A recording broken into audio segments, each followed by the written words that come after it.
we also don't love the fact that, like, you're rolling 2d6 as a big burly fury, a goblin is rolling 2d6, a dragon is rolling 2d6, everybody's rolling 2d6 for damage. That feels weird. Welcome to the Character Sheet, ComicBook.com's official home for all things fantasy and tabletop. I am Christian Hoffer, one of the hosts of this fine channel, and today I am joined, as always, by producer Pete and by a very special guest. One of the masterminds behind the MCDM RPG, that's a lot of letters there, James Introcaso. How's it going, James? It's going great. I'm really, really excited to be here. We're working super hard right now on the RPG, which will have another name that is going to be announced soon.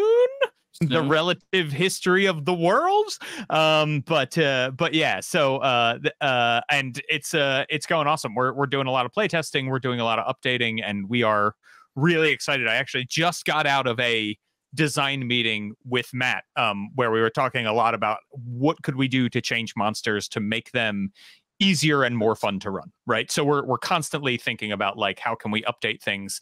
How can we examine our assumptions about what we've already made and not rest on our laurels and keep pushing forward?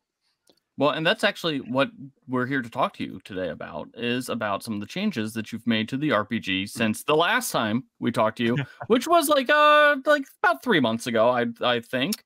Yeah, thereabouts. Okay, yeah, good. Yeah. Like Pete's here to fact check me on the history of these on the channel. That is one of his jobs. And you've recently, announced that you're making some changes to the RPG, specifically with the core role concept. Now, when we last talked, one of the big things that MCDM is doing differently is there is no, roll to attack. It's you roll and you do damage, and that's been tweaked a little bit. So can you run us through that really quick? Yes, absolutely. So we sent out a survey and we played the game, right? The three of us played the game together here on the channel. It was a ton of fun. Thank you for playing with us.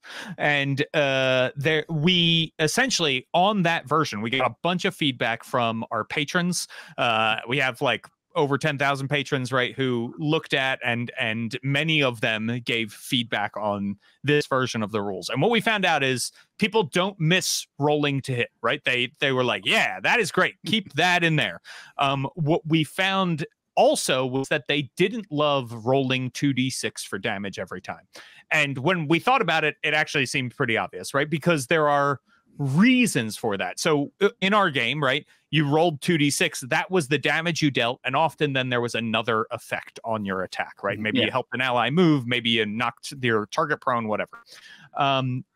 So we sat down and thought about, like, well, what do we like about 2d6? Well, we really like the way that we're thinking about character advancement, the way that it scales your odds of, like, doing a lot of damage or a little bit of damage. We really like the way that just the overall kind of curve for success on skill tests and things like that, right? So we really like 2d6, but we also don't love the fact that, like, you're rolling 2d6 as a big burly fury, a goblin is rolling 2d6, a dragon is rolling 2d6, everybody's rolling 2d6 for damage. That feels weird. There's also this, like, it's always kind of going to be between like 7 and 10 damage, right? So it felt like just a race to, like, if you want initiative, going to the bottom, right? That's how people described it. So then we talked a lot about what we could do. We tested a lot of different versions, and ultimately we ended up in a place that is actually, so I was looking at a game called Troika. I play in this game called Troika, where each time you roll for damage, you roll a d6, but depending on your weapon, a 1 could mean you deal 2 damage, a 1 could mean you deal 3 damage, a 1 could mean you deal 1 damage, and there's a chart for every weapon. And I was like, can we make this work? Maybe the attack you use, you roll the 2d6 and you have these different levels of outcome. And then I was like, oh, and that's also powered by the apocalypse, right? That you roll your 2d6 and you have 3 different outcomes. Now in our game, it's a little different because you're still hitting every time. So it's sort of like you have okay, good, great results in combat. And then for skills, you pick a difficulty scale and you use it there, where it's like, because you want to be able to fail with skills, right? That's interesting and that's dramatic. So yeah, and that meant we could have all kinds of damage charts, right? So like, hey, maybe your big attack, because you are the big burly fury, right? Our barbarian type kind of. They have attacks that can deal a lot of damage, especially if they get into that highest tier of result, right? But then we can say, hey, the kobold, who also still rolls 2d6, their highest attack is still not going to like risk killing you in one hit, right? They're going to have a bunch of different outcomes. And the dragon, their highest thing is going to be way high in the damage. And maybe it also lights you on fire and they move you around, right? And so the effect, the strength of the effect can also be determined by that tier now, which was really great because we had people before rolling like 3 damage, but hey, I still knock you back 5 squares. And it was like, that doesn't feel right? If I'm rolling a little bit of damage, you shouldn't go as far. And so that's what we've been doing. We've been playing around with this instantiation that we're calling the power roll, right? Okay. You roll to see how much power does the thing that you're doing have. And there are 3 different tiers. Right now it is, the first tier is 7 or lower. That's your weakest effect tier. And then you have 8 to 10, and that is your like medium effect tier. You'll be rolling there a lot based on the odds of 2d6 and what bonuses you get as a character, especially around like first level and so. And then 11 plus is your tier for like, hey, guess what? Now I'm really hitting hard. I'm doing the max I can. And if you roll boxcars, that's a critical. You get something special, usually an extra action in combat when you roll boxcars. It's like, cool, I did this thing and now I'm going to go again. And I get to, you know, in theory, you could go forever, right? Because you could always keep rolling boxcars. Odds are that's not going to happen more than once, but we'll see. I'm sure we'll get stories as soon as it launches of like, I went 5 times in a row, and that's awesome. We want to hear that. So, okay. So we obviously, you know, the power roll seems similar to, you know, as you mentioned, the apocalypse world, you know, success system where, you know, you have your failure, your partial success, and your total success. So how, you know, but the obviously the biggest difference here is the damage. So how varied, like how many tables are we talking? Like, are you going to be publishing, like, is one of your core rule books going to be like the grand book of tables? Like, you know, walk me through, you know, because that's like one of the big things is like, you know, RPGs has a love-hate relationship with tables.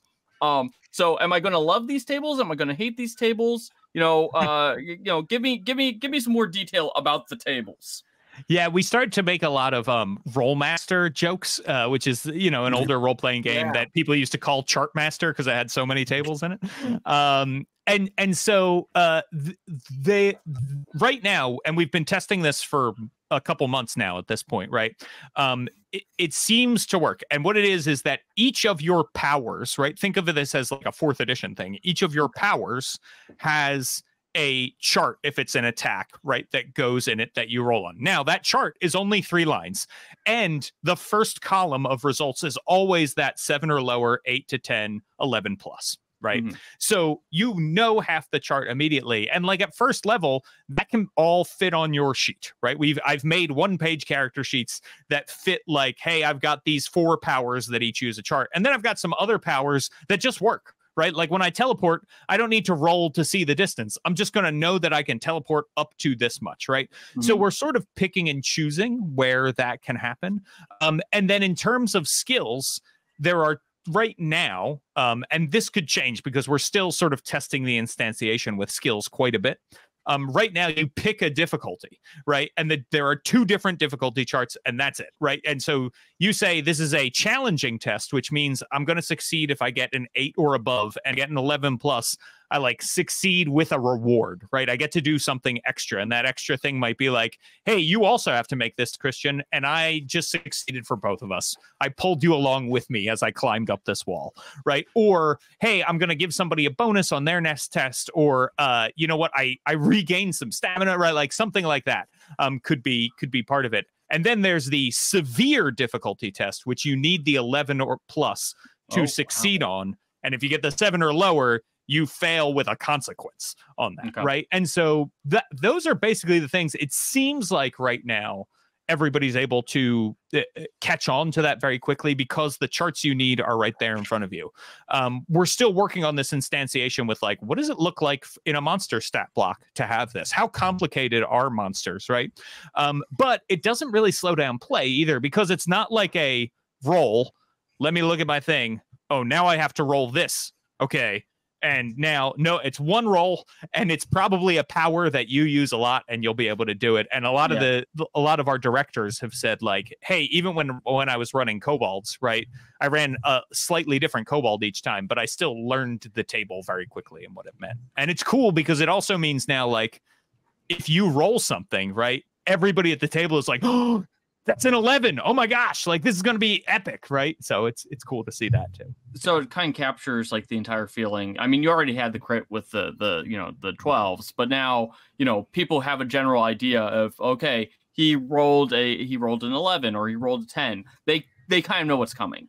Yeah, and I'll pop one up from the video that Matt put out just a few days ago, where he's got it reminds me a lot of the character sheet you would have in 4E, where your ability would just be a very small square with a few, just a brief descriptor. But this one's got his example is I'll pop it up now, the concussive slam, and it's a psionic attack. It tells you the range and the target, and then it's just 4 lines, and it's 2 through 6, 3 damage, 7 through 9, 5 damage, 10 plus 7 damage, and the effect is slide the target up to 4 squares. So it's, if you had no issue following the ability charts or the ability branding in 4E, I don't like, this should be absolutely zero problem. These are very easy to read. They don't take up a lot of space, and as you can see when I throw it on the screen here later, it's pretty simple, but it does give you the option of variety, which was so nice because damage could feel a tiny bit samey when it was just my 2d6 and my plus versus your 2d6 and your plus, and we were always going between like 5 to 10 damage. Yes. Yeah, exactly. And so we kept to hit, and we decoupled what the 2d6 meant, right? Yeah. So let me ask another follow-up question. How did you decide that there was only going to be 3 parts to the to hit, scale, so to speak? That's my next question. Because I'll be honest, like the MCDM RPG is a game that lends itself. It's supposed to be a little bit more tactical. It's supposed to be a little bit more complex. It's supposed to remind people a little bit more of 4E. So, if you only have 3 choices, I already know that the counter argument is that they're dumbing down their game already. So why did you decide on the power of 3? So one thing that I would say, right, is that we used to have, you could argue, right, that we had 11 levels of damage between 2 to 12 that you could roll, right? But those increments are, as we know through testing, not really, an increment of 1 does not feel that different to people. The other thing is those original powers had one effect, right? Like I do the thing, here's the effect. Now you also, in addition to those 3 levels of damage, you have 3 outcomes of effect, right?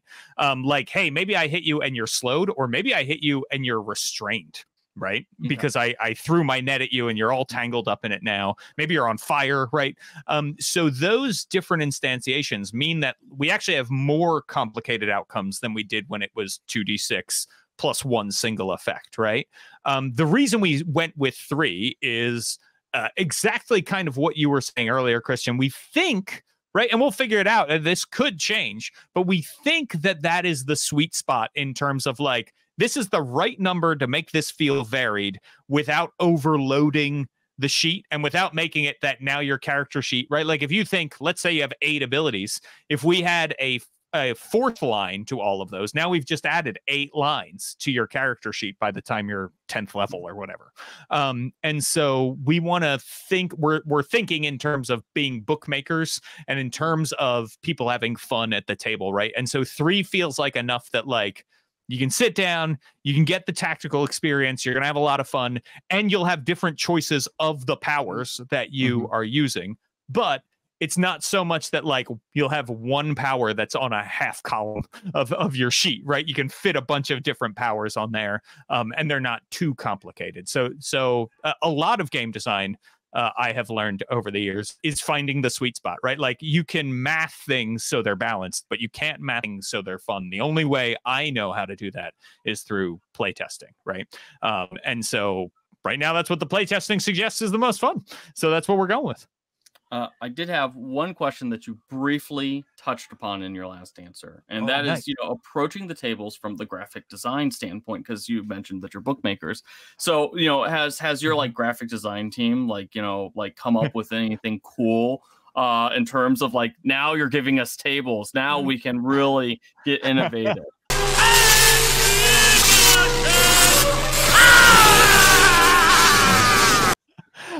So it's something that we're talking about the layout of the book a lot, right? Because the more you know about how your book is going to be laid out, the less work you have to do when you're actually laying it out, right? Because it's like, cool, we prepared for this. We know how many words fit on a page with space for the art, and now we just need to like lose a couple words here and everything fits nicely, or add a couple words or whatever it may be. So I will say that when Matt and I brought this forth and we were like, we really like this, our art producer, Lars, raised his hand and was like, has anyone thought about the layout? Has anyone thought about how you're adding more lines here? And like, it was like, you know what, that's a great point. And so we've been talking a lot about it and what it might look like and what that might mean. So right now the art team is exploring a lot of different looks. We don't have one locked in yet for, I almost said the name, for the MCDM RPG. But yeah, I know, an exclusive right here on ComicBook.com. I mean, maybe it will be when we do actually announce. I don't know. That'd be pretty cool. But that is to say that I don't know. I don't know what we'll end up with tables, but the art team is very excited and has sort of gotten on board after initially being skeptical about how were we going to mess up the layout by doing this. Yeah, as a graphic designer, we love making a table. We hate implementing tables. Yes. Because when you make a table, you can make this nice thing, but then you have to fit 18 of them on a page and then do a bunch of offset type and move your layouts around. But creating tables is always great. It's always finding the home for them afterwards that is the issue. Part of it is I know one of the artists you work with, and I just want to know, like, next time I talk to him, like, are you crying? Are you happy? Oh, do you secretly have like a love of tables that's like coming out now?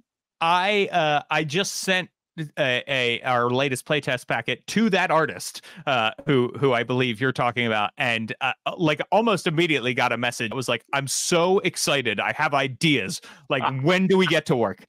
So that particular artist, very game and gung-ho, and I'm very grateful for it. Yeah. So we mainly came here to discuss tables, as any good RPG show should. But over the last few days, producer Pete has provided our audience with a chance to ask some questions as well, and he has collected those questions diligently, and now he wishes to ask you some questions. Yes, excellent. I would normally do the lightning round here, but we'll save that for a different time so that I can be lazy and ask other people's questions. Excellent. Because there were some very good questions. Interviews. The best. Yeah. So let's start with this one, which, and these are all coming from our YouTube community page, because I am also needing to finish our Discord server at some point. So that'll be some point in the future. But this one is a really interesting one. Are there going to be subclasses, and how can characters of the same class differentiate between each other?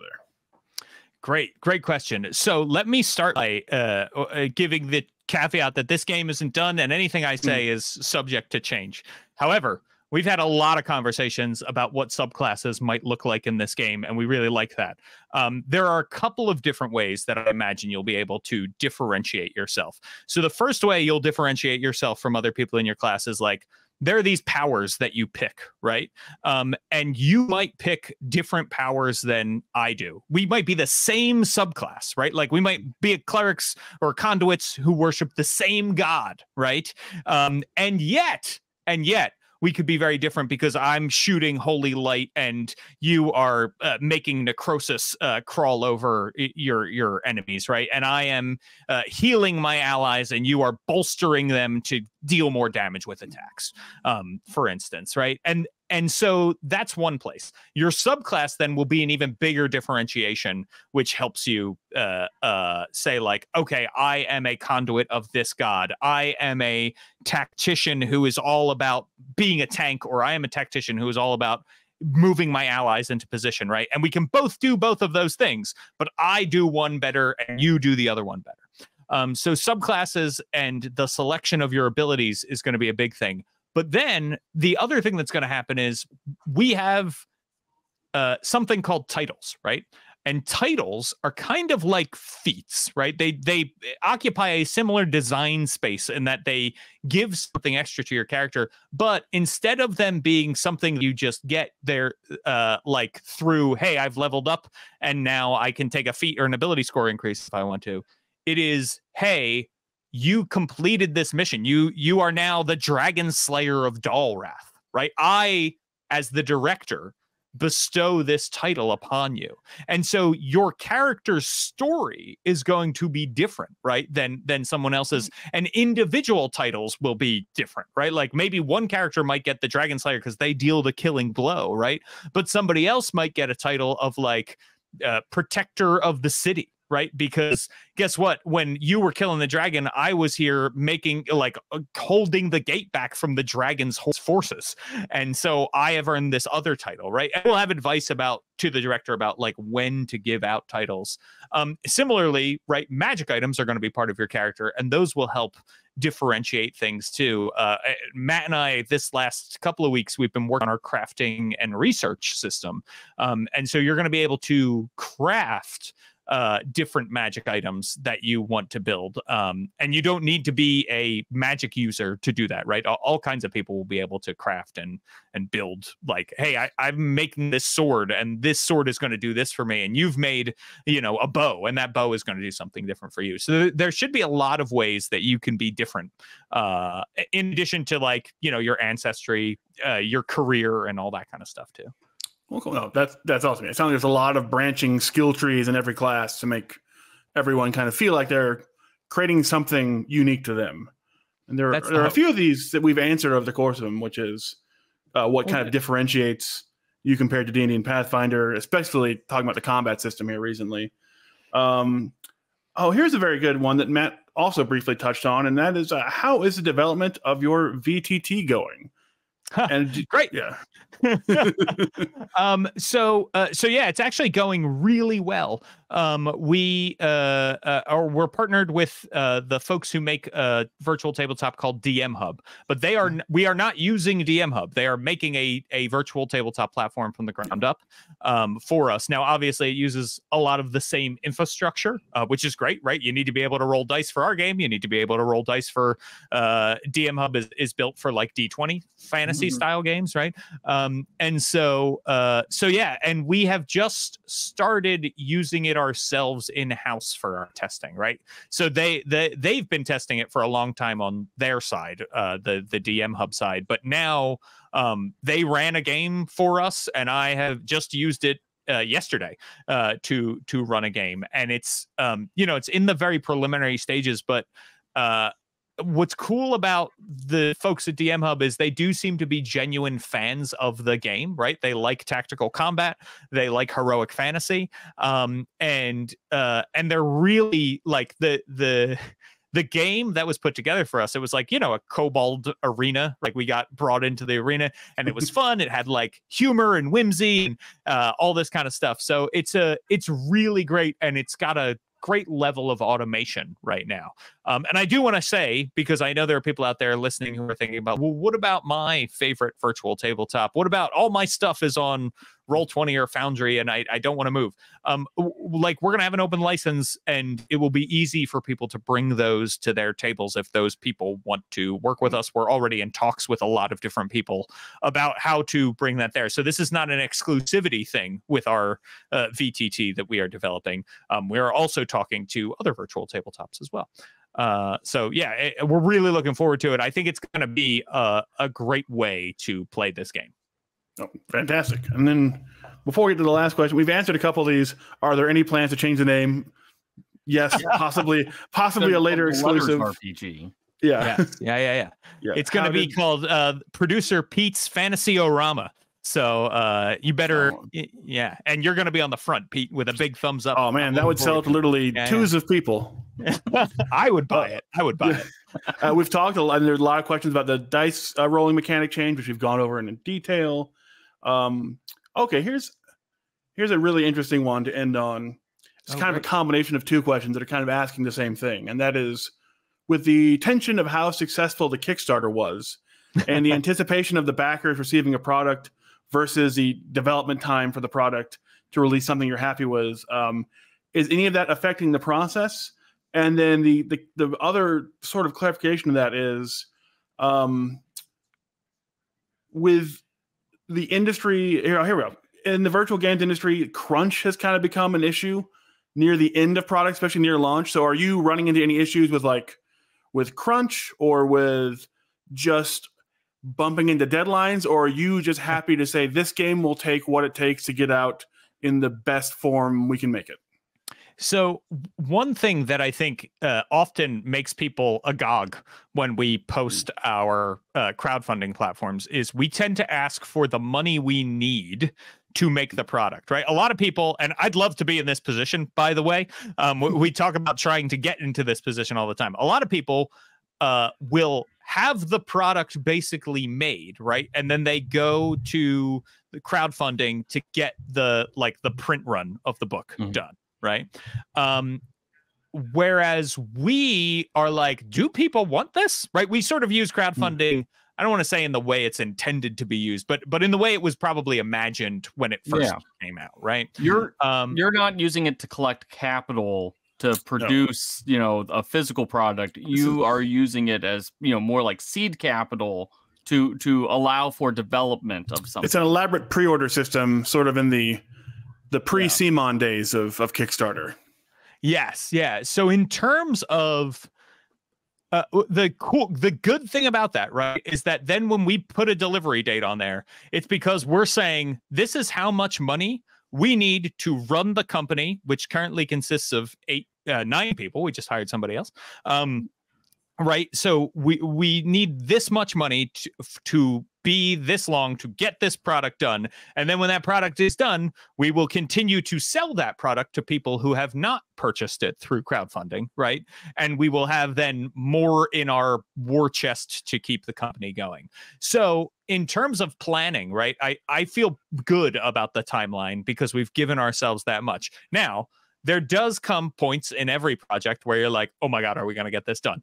But at MCDM, we're pretty good about planning those things out. And we're also, Matt says this all the time, we dream in the time of dreaming and we cut in the time of cutting, right? So like if Flea Mortals, if people could see our original outline, there are all these monsters. Now that's a huge book, right? It's like 400 pages. Yeah. And there are all these monsters that we ended up like, nope, we don't have time. So we gotta cut a bunch of monsters, right? And it was very much the team was all like, okay, this is what we need to do to get this book out on time so that the company continues to exist, so that we deliver on our promises to our backers, right? And so that we all know that we can live healthy lives and we're not demanding too much of ourselves or our freelancers. We are, this is another Mattism, we're allergic to crunch, right? We don't want people to have to crunch. We want everybody to enjoy working here. We want, if you crunch, we want that to be because you're in a job where you're like saving lives, right? Or stopping the global economy from melting down or that kind of thing, right? We work in games, and working in games is supposed to be fun, and we all have a passion for creating this stuff.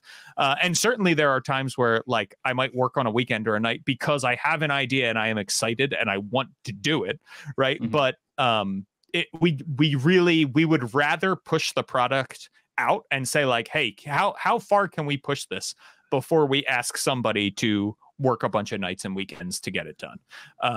And if we do end up in that position, we're going to be paying that person overtime because that's also the right thing to do. So that's sort of our philosophy when it comes to crunch, and it all ties into like This is why we asked for, $800,000 up front, because we are this company of this many people and we wanted to continue to operate for this long and give ourselves some cushion so we didn't have to crunch. We feel like that's the responsible way of operating the company as it exists right now. Like I said, if we ever get to a point where like we have a big war chest, I'd love to go to crowdfunding and be like, hey, we got it. Now just help us get the print done, because we've already paid for all the other stuff, right? And so maybe someday we'll see. All right, cool. Well, I think that's hit all of our big viewer questions, and so I think I'll let Christian wrap us up here. Okay. Well, in that case, Christian coming in hot to end these things. Well, James, thank you once again for appearing on our humble little YouTube channel. These talks are always a blast. It's really great to get a deep dive into the making of what should be, a pretty big game when it comes out. And, a lot of, I'm sure a lot of people wished they had the opportunity to kind of like peek behind the curtain in the making of other big games that have come out in recent years. So this is a real big pleasure and a real great opportunity. Not only for fans of MCDM and, the RPG space, but for anyone who wants to make games, as I'm like trying to pitch people why they should watch this video 30 minutes in. But anyways, thank you so much for coming aboard. We really appreciate it. Once again, James, where can people find you on the internets besides the MCDM RPG Patreon? Yes, so I am still on Twitter. For some godforsaken reason. And I'm at James Introcaso. It's just my name as it appears here on the screen, no space. And then I'm also on Blue Sky, same name. And those are sort of the two places you can find me. In addition to it, all of the MCDM sites. You can see, if you want to hear me talk more about this game, we have a YouTube channel too, where Matt and me and other folks will get together and talk. And I want to thank both of you for having me on. I love what you're doing. I watch like all of your videos as they come out. It's very cool. I love this hobby. I love to see more places supporting it. And so it's a big deal to be able to come on and talk about this game with people who love it and have a vested interest, and for audiences to have a space. This did not exist like 10 years ago, right? No. I was there when the text was written. And so it's so great to see that this kind of thing is here now. And I, as a fan, love that it exists. So thank you so much from the bottom of my heart for doing it. And I know it's not easy. It's a lot of work. Well, thank you very much. And and if you too love this channel as much as James does, be sure to like and subscribe if you haven't already. Leave comments. Follow us on assorted social media platforms, which is mostly Twitter. Which yes. we that's the main one. And tune in next time. I'm sure we will have more cool things to talk about in an upcoming video.